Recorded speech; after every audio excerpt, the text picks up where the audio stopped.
I saved for a decade to buy my home, but my unfaithful sister demanded it for her legal fight. I worked tirelessly for 10 years to save enough money to purchase my own home. My sister, Clara, who betrayed her husband, insisted I give her my savings to fund her divorce lawyer, and then escalated things by showing up at my workplace, attempting to sabotage my career. Clara, 3 years my senior, married a wonderful man named James 5 years ago. James comes from a well-off family, not extremely wealthy, but very comfortable, and he's a successful professional with a substantial income. Clara, however, never prioritized building a career. Before meeting James, she held a few part-time jobs but never saved money or made long-term plans. Her focus was always on socializing and living in the moment, which was her prerogative. When Clara and James decided to tie the knot, his parents, who were covering most of the wedding expenses and contributing to a house down payment, recommended a prenuptial agreement. James approached the topic delicately, explaining it was to safeguard his family's wealth and his own premarital savings, calling it a standard precaution. The prenup outlined that, in case of a divorce, each would retain their premarital assets. Any wealth accumulated during the marriage would be divided, but James's inheritance and family fortune were protected. It also included a strict infidelity clause. If either party cheated, they would forfeit spousal support and any shared marital assets.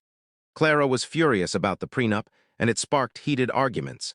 Our mother even got involved, calling the agreement offensive. I stayed out of it, believing it was their relationship and their choice to navigate. Ultimately, Clara signed the prenup to secure the lavish wedding and comfortable lifestyle James offered. For 5 years, their marriage appeared idyllic. They lived in a stunning home, traveled frequently, and Clara didn't need to work because James provided generously. He bought her a luxury car and gave her a hefty allowance, creating the image of a blissful marriage. James was always kind and respectful to our family, including me. I'm more reserved and have a stable job in a technical field, which I've worked hard to maintain. While my income isn't enormous, I'm frugal and disciplined, saving diligently for years to buy a modest apartment. This goal has been my life's focus, and my family knew I had accumulated significant savings. About a month ago, everything unraveled. Clara went out with old friends and reconnected with her high school ex-boyfriend at a bar. One thing led to another, and she spent the night with him. She wasn't discreet, and someone who knew both her and James saw them together, informing James's friend, who told James. Unable to deny it, Clara confessed when confronted. Devastated, James asked her to leave their home immediately and filed for divorce, unwavering in his decision, citing a complete loss of trust. Clara moved into our mom's house, distraught and claiming her life was ruined. For the past month, Mom's house has been a hub of drama as Clara consulted lawyers, trying to contest the prenup.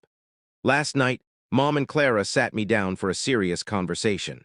They explained that every lawyer Clara spoke to confirmed the prenup was airtight, especially with the infidelity clause, and fighting it would be costly with slim chances of success. Clara, having spent James's allowance on clothes, beauty treatments, and social outings, had no savings to fund a legal battle.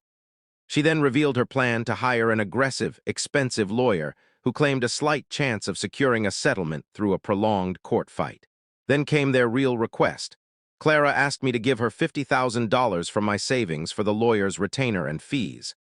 I was stunned, unable to believe they expected me to hand over the money I'd saved for a decade for my home to fund her attempt to extract money from the husband she betrayed. I calmly said, "No, I'm not doing that." Their reaction was explosive. Clara screamed, calling me selfish and accusing me of being jealous and reveling in her misery. She insisted family helps each other no matter what.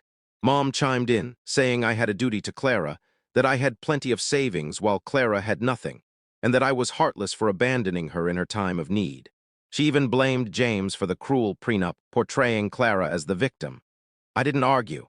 I reiterated my refusal, stating my savings were for my future and that Clara's situation stemmed from her choices, signing the prenup and cheating.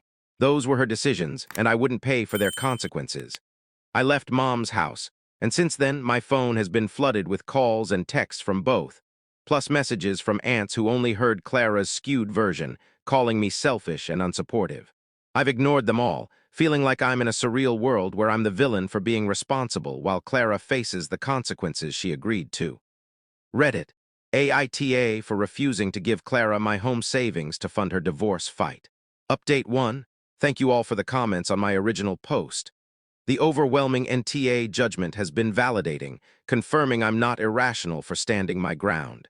I haven't engaged with my family since the confrontation, but things have worsened, so here's an update. After I left Mom's house, the barrage of angry texts and calls continued for 2 days.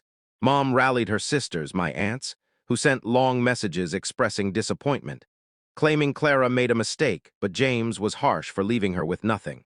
They lectured me about family loyalty, with one saying, "Money is just paper, but family is forever." None of them offered Clara their own money, though they expect me to foot the bill. I stopped responding and silenced my phone to focus on work, as the constant notifications were overwhelming. After 48 hours, the messages stopped, and I thought they might back off. I was wrong.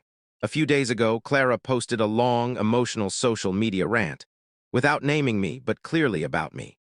She wrote about her heartbreak, abandonment by loved ones, and how some family members expected to be supportive are selfish, hoarding money while letting family suffer. Her friends, unaware of the full story, commented with sympathy, while mutual acquaintances started giving me odd looks. Clara's always been skilled at playing the victim, a tactic she perfected as a kid, crying convincingly to shift blame onto me. The post was irritating but ignorable. What happened next wasn't. Last night, Mom showed up unannounced at my secure apartment building. She rang the intercom at 8 p.m. without warning. Fearing a scene in the lobby, I let her in. She started crying, saying Clara wasn't eating, was crying all day, and that my refusal was pushing her to the brink. She claimed James had served divorce papers and cut off Clara's credit cards, leaving her dependent on Mom's fixed income. She argued my savings were just sitting there useless, while Clara suffered, saying, "You can always make more money, but you only have one sister." I explained that my savings were the result of years of sacrifice. No vacations, no luxuries, just hard work and overtime. Her tears stopped, her face hardened, and she said our late father would be ashamed of my selfishness, accusing me of thinking I'm better than them for having a job and savings. The conversation went nowhere, and she even suggested I sell my TV or laptop to help Clara, treating my assets as a family resource. I told her the discussion was over and asked her to leave. She refused, sitting on my couch, insisting she wouldn't go until I agreed to help. I threatened to call building security, and she finally left, warning me I'd regret it and be alone with my money someday. I've since blocked Mom, Clara, and my aunt's numbers. It's a drastic step, but their refusal to respect my boundaries left me no choice. I'm worried about their next move, as the social media post and Mom's visit feel like an escalation. While I won't budge on the money, I'm realizing my relationship with them may be irreparably damaged. Update 2. I thought blocking their numbers and confronting Mom would end the harassment, but I was naive. The situation has escalated, now affecting my career. After blocking them, I had a week of peace, focusing on work and my life. Then the emails started. Clara sent a long, accusatory email saying James's lawyer confirmed the prenup's enforcement, leaving her with nothing. Her lawyer dropped her for non-payment, and she demanded the $50,000 again, accusing me of siding with James and abandoning her.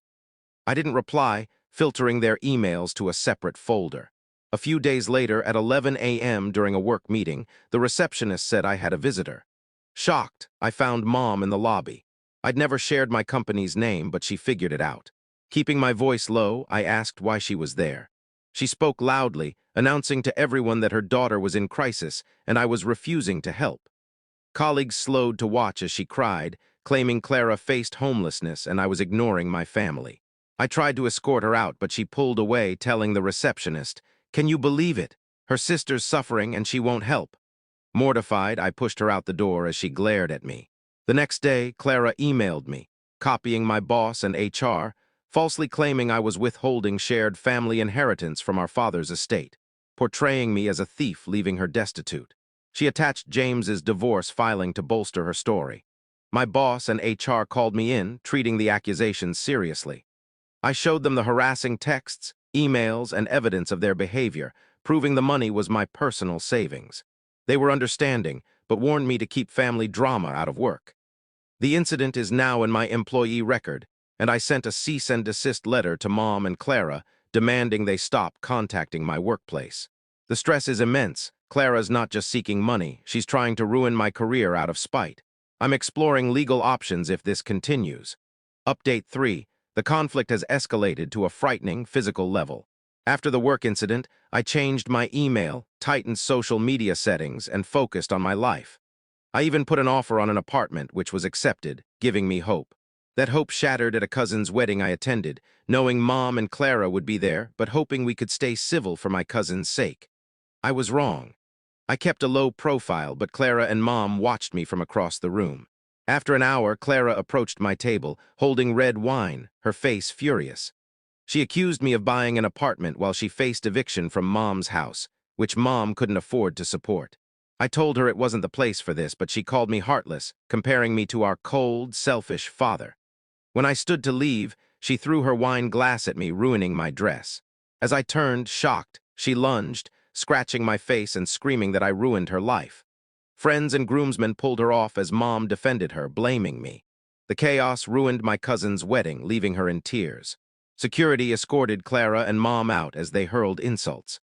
I filed an assault report with the police, providing witness names and venue security contacts, and started the process for a restraining order. This isn't just about money anymore, it's about my safety. Their actions, harassment, career sabotage, and now physical assault have forced me to take legal action against my own family. Final update. This is my last update, for closure and to document the outcome. The police report led to assault charges against Clara, supported by witness statements.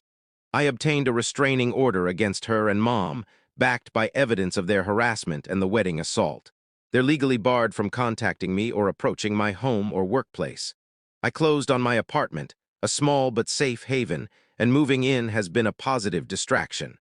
Mom and Clara are now isolated from the family. After their wedding outburst, no one supports them. My aunts, once critical of me, are silent and refuse to help Mom or Clara. Clara's divorce is finalized, with the prenup fully enforced. She got nothing and sold her car to cover expenses. Mom's fixed income can't sustain Clara, and their relationship is strained, filled with arguments. Clara hasn't sought work, still hoping for a miracle. I haven't spoken to them since the wedding. My life is quieter but lonelier as they were a big part of it despite their flaws. That part of my life is gone, severed by their actions. Thank you for watching my story. If you enjoyed it, please subscribe and press the bell icon. Stay tuned for more real-life stories, get more experiences.